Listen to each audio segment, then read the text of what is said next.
आपको पता है ये केला का है। तो ये केला में भी, केला के पौधों में भी, केला के वृक्ष में भी, वृक्ष कहीं ना कहीं हमको पता नहीं है, लेकिन केला में भी भगवान का वास रहता है। आपको जानना चाहिए। हमको पूरा अभी ध्यान नहीं है, लेकिन केला में ज़रूर भगवान का वास रहता है।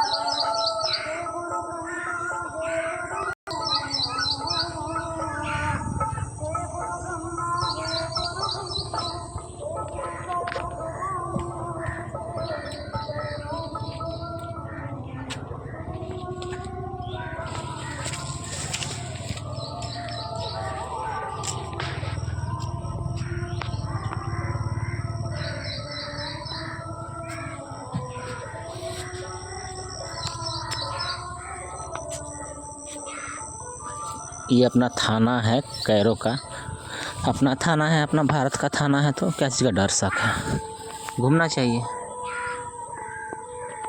और आज 14 अगस्त है ना।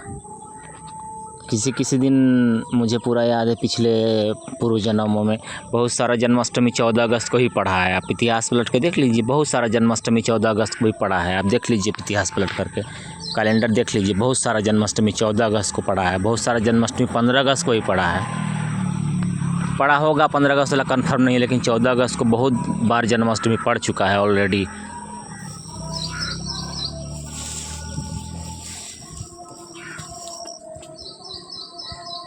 पिछले पूर्व जन्म में मुझे लगता है 2-3 बार 14 अगस्त को जन्माष्टमी पढ़ चुका है। और 2 दिन बाद मेरे कृष्ण भगवान का जन्मदिन आ जाएगा। चलिए भगवान भोले शंकर के पास।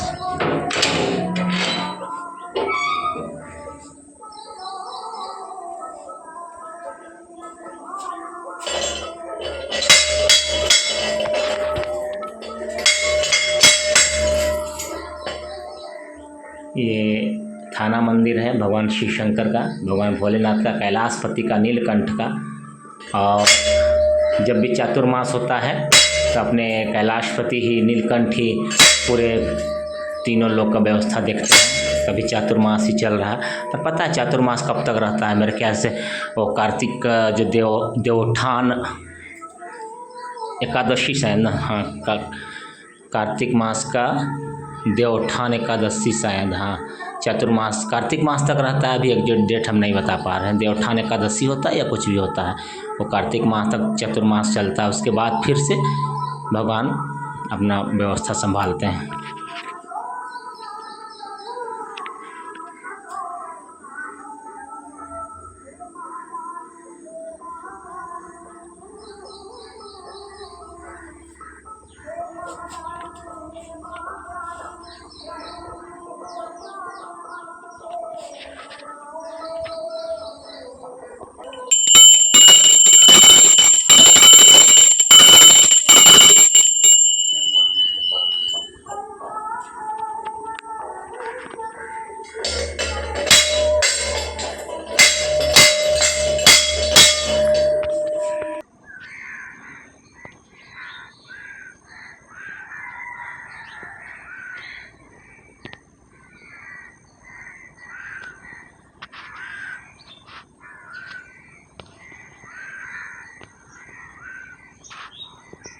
ये वो दुनिया का सबसे किस्मती थाना है, कैरो थाना, जहाँ पर भगवान हमको भेज दिए फिर से।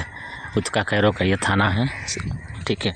उत्का कैरो का सबसे किस्मती थाना है ये, जहाँ पे भगवान हमको भेज दिए हैं। इसको कह सकते हैं कि ये बहुत ही भाग्यशाली है, बहुत ही भाग्यशाली थाना है, जहाँ पर भगवान ने हमको उसी चेहरे में, उसी शरीर में पुनर्जन्म दे करके, कान्हा बना करके, कृष्ण बना करके मुझे भगवान ने दोबारा उसी धरती पर भेजा जहाँ पर कभी हमारे साथ अन्याय हुआ था, पाप हुआ था, छल हुआ था, कपट हुआ था। भगवान ने कहा जाओ, जाके अपना हिसाब चुका दो, चले जाओ तो वहीं पर जहाँ पर तुमको सताया गया है। देखिए भगवान की महिमा, भोलेनाथ की महिमा कितना अपरंपार है।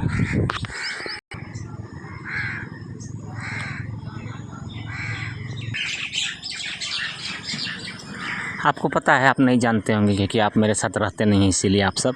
मैं चिड़ियों से खेलता हूँ। चिड़ियाँ बहुत ज़्यादा बोलने लगती है तो मैं उन्हें फ्लाइंग किस देता हूँ तब वो चुप होते हैं। ऐसा जो लोग देखते होंगे वो लोग जानते होंगे, जो फिल्म बनाते होंगे मेरी वो जानते होंगे, मैं चिड़ियों से खेलता हूँ। बहुत ज़्यादा चिड़िया बोलने लगती है, मैं उन्हें फ्लाइंग किस देता हूँ तो चुप हो जाते हैं।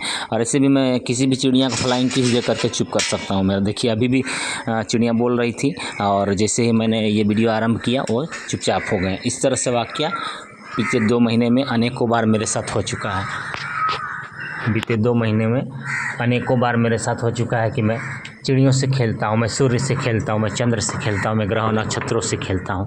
वो हमारा बचपन का खेला है जी, कोई आज नया नहीं है। ये देवी मंडप है। अक्सर फेसबुक में मेरे पास एक ये आते रहता है, क्या कहते हैं कि लल्ला उस मंदिर में जाता है, उसकी पूजा करता है, वहाँ नहीं बोलता है, वहाँ नहीं जाता है, उससे बात नहीं करता है। वो सब फालतू बात है, सब बहुत ही फालतू बात है।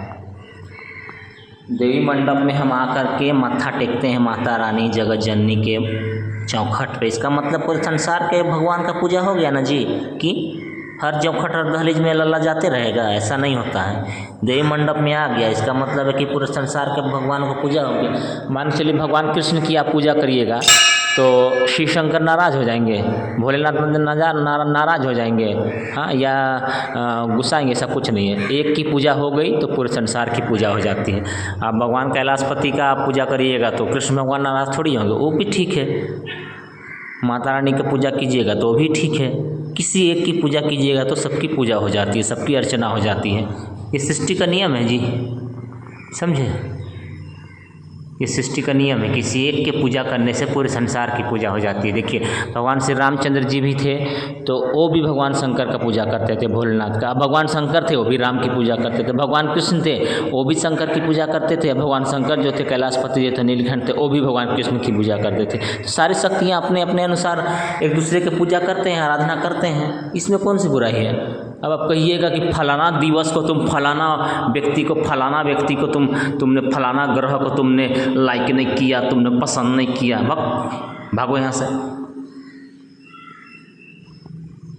मैं माता रानी के चौखट में सुबह शाम प्रणाम करने आता हूँ, वंदना करने आता हूँ, बस सारे संसार की पूजा हो गई। अब उम्मीद मत करो कि वहाँ नहीं गया, उसको नहीं पूजा, उसको नहीं मत्था टेका, ये सब फालतू बातें हैं। आज मैंने पहली बार अपने जीवन में, मतलब जब से मुझे महसूस हुआ कि मैं कौन हूँ, मैंने फिल्मी गाना सुना है सुबह सुबह। फिल्मी गाना सुना ही नहीं, मैंने गुनगुनाया है 4-5 गानों को, क्योंकि मैं भजन तो गुनगुनाते रहता हूँ, सुनते रहता हूँ। सारे भगवान के मैं भजन सुनता हूँ। उस दिन वीडियो में गलती हो गई थी बोलने के लिए, सारे भगवान को मैं भजन सुनता हूँ, ठीक ना, दिवस के अनुसार भजन सुनता हूँ, सबको प्रोटोकॉल देता हूँ मैं।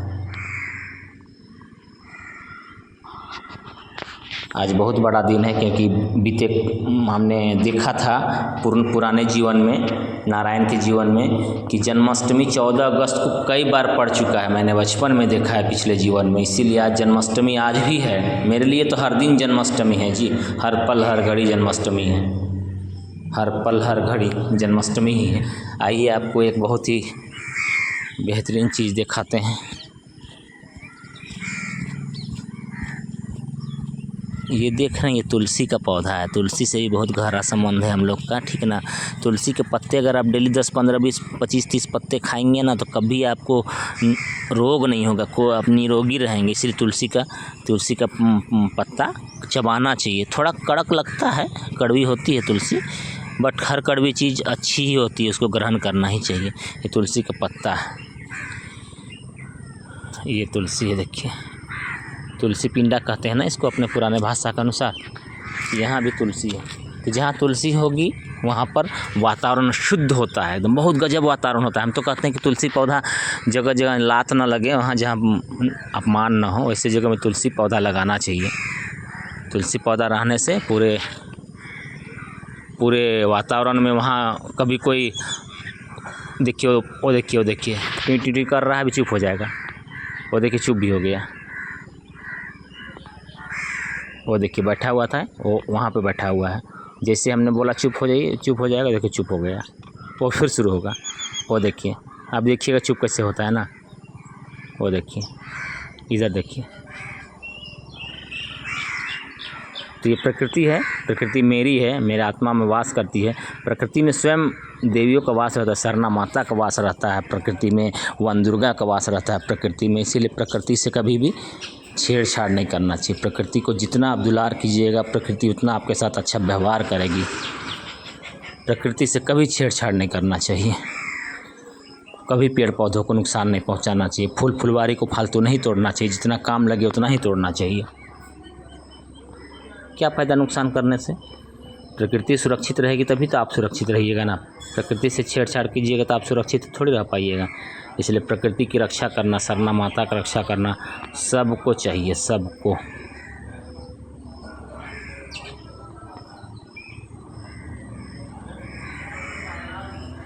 हम सरना माता की रक्षा करेंगे, हम प्रकृति की रक्षा करेंगे, तभी प्रकृति हमारी रक्षा करेंगे। एक तरफ आप प्रकृति को नुकसान भी कीजिएगा, दूसरी तरफ कीजिएगा कि प्रकृति आपके साथ अच्छा व्यवहार करेगा। ऐसा एक तरफा रिश्ता थोड़ी होता है। कभी भी रिश्ता निभाइए तो दो तरफा निभाइए।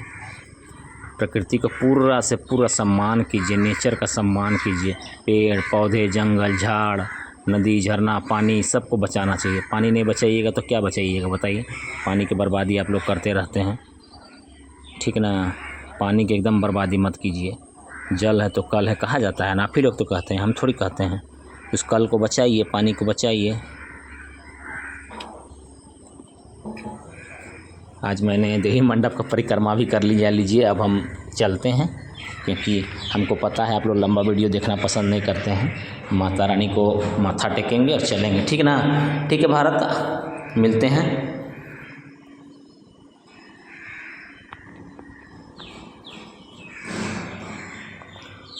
ठीक ना। ये अल्प विराम है जी, हमारे जीवन में कभी आराम नहीं होता है जी। हम लोग आराम करने वाले लोग नहीं हैं। अल्प विराम है ये जीवन का छोटा सा। फिर मिलेंगे ना।